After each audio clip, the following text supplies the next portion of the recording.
Today, we will talk about de-dollarization, a critical solution for developing countries. I am your host for CSS Current Affairs. So friends, first we look at what is de-dollarization. De-dollarization refers to countries reducing their reliance on the US dollar as a reserve currency. And the next question will come to your mind. When has the dollar become the world's dominant reserve currency? The dollar has served as the world's dominant reserve currency since World War II. A reserve currency is a currency held by central banks in significant quantities.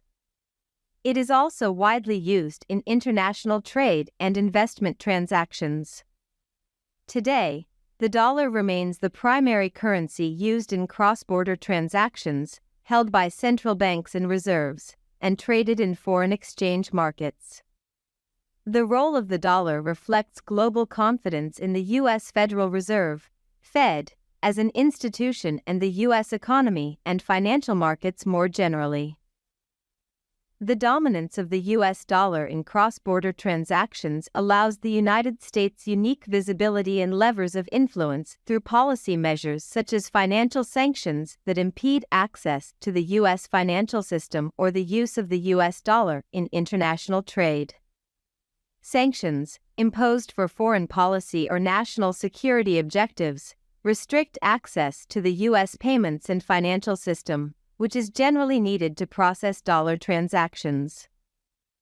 In the wake of the year-long conflict between Russia and Ukraine, the world has experienced significant changes in economic, geopolitical, and cultural spheres.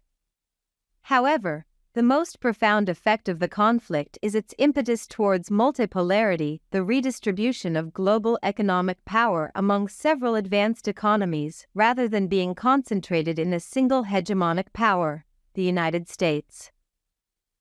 This shift towards a more balanced global power dynamic has been accelerating and is likely to continue.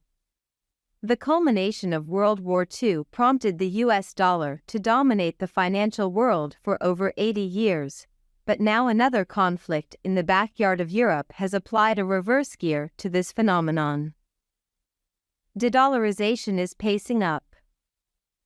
When America imposed a cascade of sanctions against Russia last year, including freezing nearly half of Russia's foreign currency reserves and excluding major Russian banks from SWIFT, an interbank messaging service used for international payments, they were expecting the Russian economy to be squeezed to the point of surrender.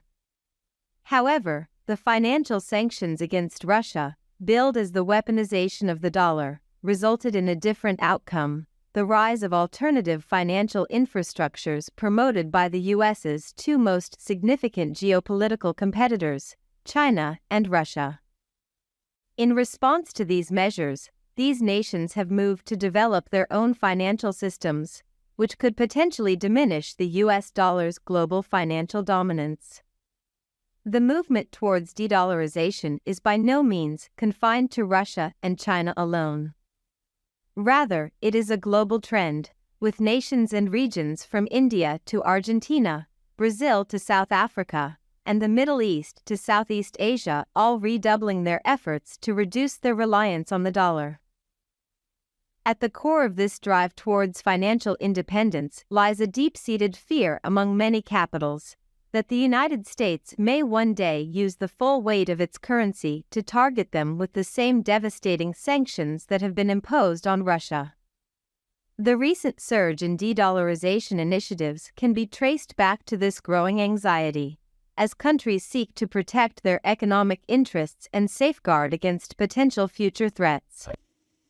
The dollar's value has fluctuated significantly in recent years, with the currency currently standing at over 10% higher than its value at the start of the Ukraine conflict in February 2022, and a whopping 30% higher than a decade ago. The rapid appreciation of the dollar in recent years has had far-reaching implications for countries around the world. One significant impact has been on dollar-denominated debt, which has become considerably more expensive to repay as the currency has surged in value. Egypt provides a compelling example of the challenges faced by countries burdened by dollar-denominated debt. In recent years, the country has been forced to take on ever-increasing levels of borrowing in order to stabilize its economy and prop up the value of its currency, the Egyptian pound. However, this strategy has come at a significant cost, with the country's sovereign debt soaring by a factor of 4 over the past decade. Much of this debt has been denominated in dollars. The challenges faced by Egypt are emblematic of the broader challenges faced by many countries around the world, as they seek to navigate an increasingly complex and interconnected economic landscape. Same is the case with Pakistan and many other countries who are being excessively burdened because their currencies are pegged with the US dollars. As nations grapple with the impact of sanctions, shifting trade patterns, and volatile currency markets, the move towards de-dollarization represents a critical response to these challenges, offering a way to safeguard against the uncertainties of the global economy and chart a course towards greater stability and prosperity.